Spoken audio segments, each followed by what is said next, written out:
আসসালামু আলাইকুম রহমতুল্লাহি ওয়া বারাকাতুহু নাহমাদুহু ওয়া নুসাল্লি আলা রাসূলিহিল কারীম আম্মা বাদ। সম্মানিত উপস্থিতি, আজকের এই পর্বে আমরা জানব যে অজুতে যে সকল ভুল করে থাকে মানুষ, অজুতে আমরা যে সকল ভুল করে থাকি, বিভিন্ন ব্যক্তি ভুল করে থাকেন, সেই ভুলগুলি সাধারণত আমরা যেন শুধরিয়ে সঠিকভাবে রাসূল সাল্লাল্লাহু আলাইহি ওয়াসাল্লামের পদ্ধতিতে যেন আমরা অজু করতে পারি, সেই লক্ষ্যে এই ভুলগুলি উল্লেখ করা হবে। প্রথমত, অজুর ক্ষেত্রে অনেকেই তারা যে কুলি করা এবং নাকে পানি দেওয়া, কুলি করা এবং নাকে পানি দেওয়া এটা অনেকেই পরিহার করেন, অথচ এটা হলো যে রাসূল মহান রব্বুল আলামিন সূরা মায়েদার 6 নম্বর আয়াতে যে বলেছেন তোমরা মুখ ধৌত করো, সেই মুখ ধৌতের অন্তর্ভুক্ত হলো কুলি করা এবং নাকে পানি দেওয়া। সুতরাং কোনো ব্যক্তি যদি কুলি করা এবং নাকে পানি দেওয়া যদি পরিহার করে তাহলে তার অজু হবে না, যেহেতু এটা হলো অজুর যে রোকন রয়েছে সেই রোকনের অন্তর্ভুক্ত।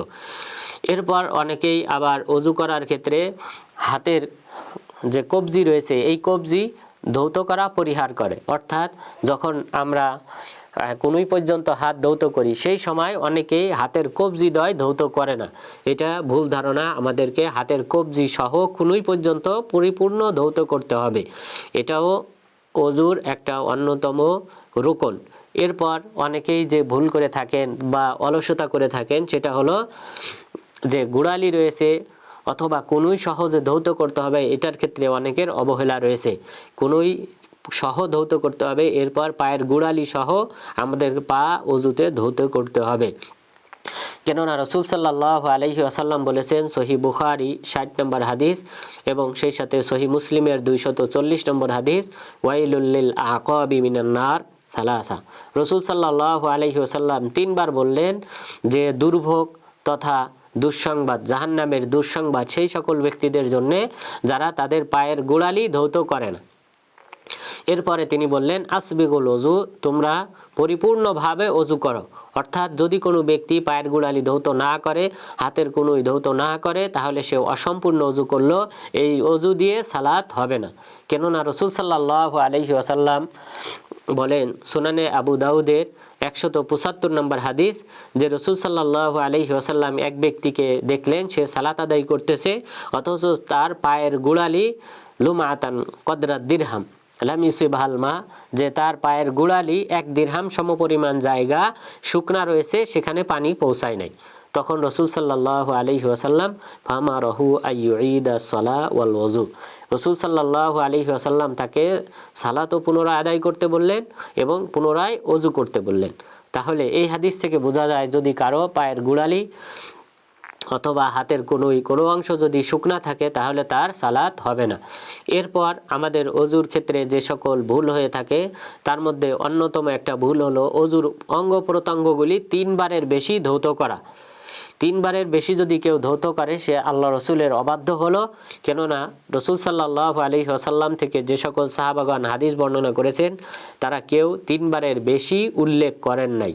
ওসমান বিন আফফান রাদিয়াল্লাহু আনহু তিনি বলেন, যা সহিহ মুসলিমের 230 নম্বর হাদিস, আবু আনাস রাহিমাহুল্লাহ তিনি বলেন যে উসমান বিন আফফান রাদিয়াল্লাহু আনহু তিনি যে সকল দোকানের পাশে বসতেন সেই দোকানের পাশে আসলেন, আসার পর তিনি বললেন, আলা উরিকুম বিওযুই রাসূলিল্লাহি সাল্লাল্লাহু আলাইহি ওয়াসাল্লাম, আমি কি তোমাদেরকে রাসূল সাল্লাল্লাহু আলাইহি ওয়াসাল্লাম কিভাবে ওযু করতেন সেটা দেখাবো না? সুম্মা তাওয়াদ্দা সালাসান সালাসা, তিনি এরপর ওযু করলেন 3 বার করে। অর্থাৎ আমাদেরকে অজুর অঙ্গ প্রত্যঙ্গ সর্বোচ্চ ধৌত করতে হবে 3 বার অথবা 2 বার অথবা 1 বার, অর্থাৎ কমপক্ষে 1 বার আর সর্বোচ্চ 3 বার অজুর অঙ্গ প্রত্যঙ্গ ধৌত করা যাবে।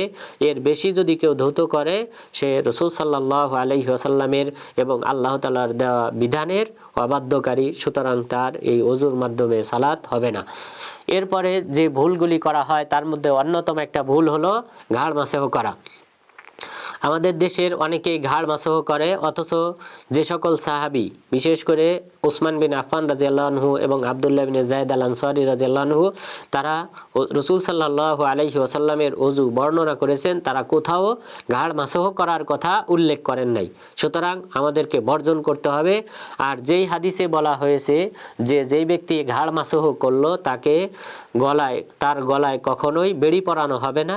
এই মর্মে যত হাদিস বর্ণিত হয়েছে সবগুলি মাউজু তথা বানোয়াট হাদিস। সুতরাং এই বানোয়াট হাদিসের উপর আমল করা যাবে না, কেননা কোনো একটা হাদিসের উপর আমল করতে হলে সেই মর্মে অবশ্যই কমপক্ষে একটি হাদিস সহিহ অথবা হাসান হাদিস থাকতে হবে। যেহেতু এই মর্মে ঘাড় মাছের ব্যাপারে কোনো সহিহ হাদিস নেই, সুতরাং অবশ্যই আমাদেরকে এটা পরিহার করতে হবে। এরপর যেই ভুলটা আমরা সাধারণত সবাই করে থাকি, বিশেষ করে টেপে যখন আমরা ওযু করি তখন পানি বেশি ব্যবহার করি, অথচ এটা থেকে অবশ্যই আমাদেরকে বিরত থাকতে হবে। কেননা মহান রব্বুল আলামিন সূরা আরাফের 31 নম্বর আয়াতে বলেছেন, ওয়ালা তুসরিফু ইন্নাহু লা ইউহিব্বুল মুসরিফিন, তোমরা পানির অপচয় করো না, কেননা আল্লাহ তাআলা অপচয়কারীদের পছন্দ করেন না। সুতরাং আল্লাহ তাআলা যেন আমরা যে কয়েকটি ভুলের কথা উল্লেখ করলাম এই ওযুর ক্ষেত্রে, এই সকল ভুল পরিহার করে যথাযথভাবে রাসূল সাল্লাল্লাহু আলাইহি ওয়াসাল্লামের পদ্ধতিতে ওযু করার মাধ্যমে আল্লাহ তাআলার নৈকট্য অর্জন করার তৌফিক দান করেন। আমিন।